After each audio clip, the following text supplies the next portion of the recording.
Princess Anne was the first of the late Queen Elizabeth II and Prince Philip's children to get married.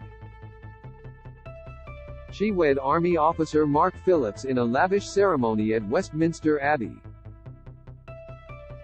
The wedding day was declared a special bank holiday and a global estimated audience of 500 million watched the service, with huge crowds lining the streets outside the Abbey. However, the world was blocked from seeing one particular view of the royal wedding thanks to a special request from the monarch. According to a Sunday Times report ahead of the big day, both Queen Elizabeth and Princess Anne made a special request to ban television cameras from positions in front of the bridal couple. While nearly 1,500 people filled the seats at Westminster Abbey, approximately 60 people, families and close friends, clergy and attendants, were the only guests to see Mark slip the ring on Anne's finger. It is believed that the Queen, Anne and Mark felt that, given the vast television coverage, wanted to preserve some privacy, keeping certain parts of the ceremony for themselves and their nearest and dearest. The service was conducted by Michael Ramsey, the Archbishop of Canterbury, and in keeping with royal custom, the princess's wedding ring was crafted from Welsh gold. Dating back to 1923, Welsh gold has been used in the wedding rings of the royal family.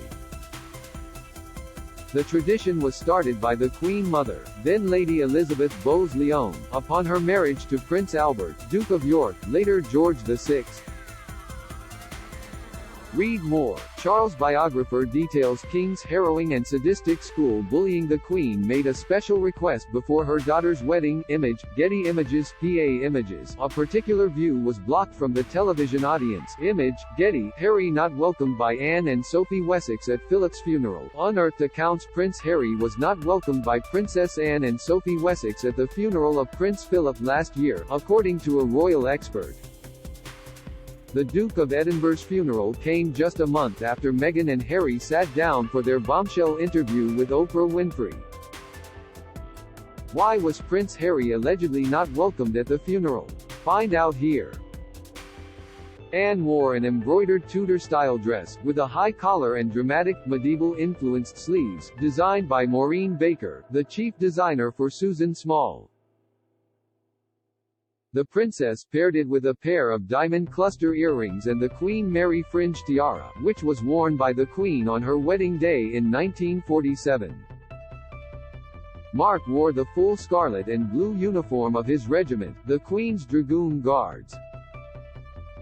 It was only the second time in more than 200 years that a member of the royal family married a commoner. The last was the Queen Mother 50 years earlier. Following the service, the newlyweds appeared on the balcony at Buckingham Palace and waved to the crowd of well-wishers who had gathered below. After a wedding lunch, the princess and her new husband left to stay overnight at a hotel in Richmond Park, before traveling to Barbados, where they boarded the royal yacht Britannia for an 18-day sail in the Atlantic and Pacific Oceans. Anne wore a high-necked, Tudor-style dress paired with the Queen Mary fringe tiara. Image, Getty. Trending. The couple paid homage to Mark's naval career by honeymooning on the iconic ship, the place where the captain was serving when he first met the princess. Anne and Mark met in 1968 and bonded over their shared love for horses and interest in riding.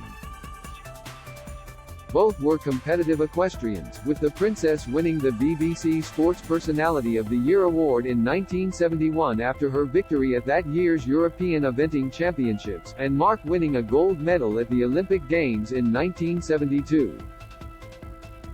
3 years after their first meeting, in May 1973, the couple announced their engagement.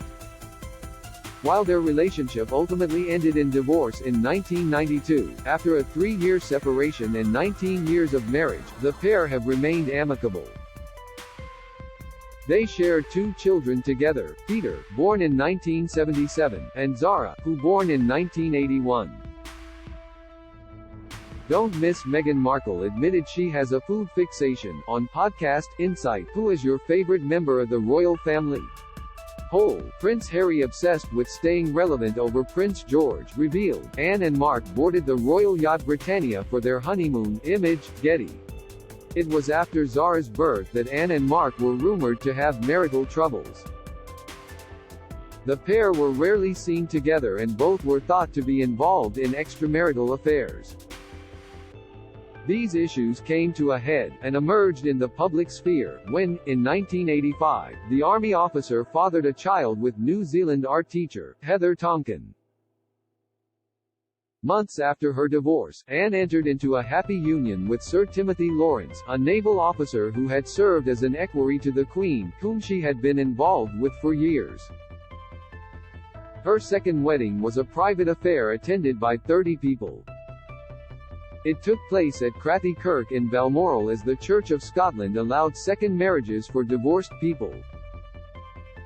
Anne and Mark have remained amicable and are occasionally spotted together. Image, Getty. Anne and her second husband Sir Timothy Lawrence. Image, Getty. While the romance may not have had the public glamour of her first wedding, their marriage has lasted and the pair now reside on the princess's country estate, Gatcombe Park in Gloucestershire. Mark also moved on, marrying Sandy Pfluger, a fellow equestrian, in 1997. That same year, the couple had a daughter, Stephanie.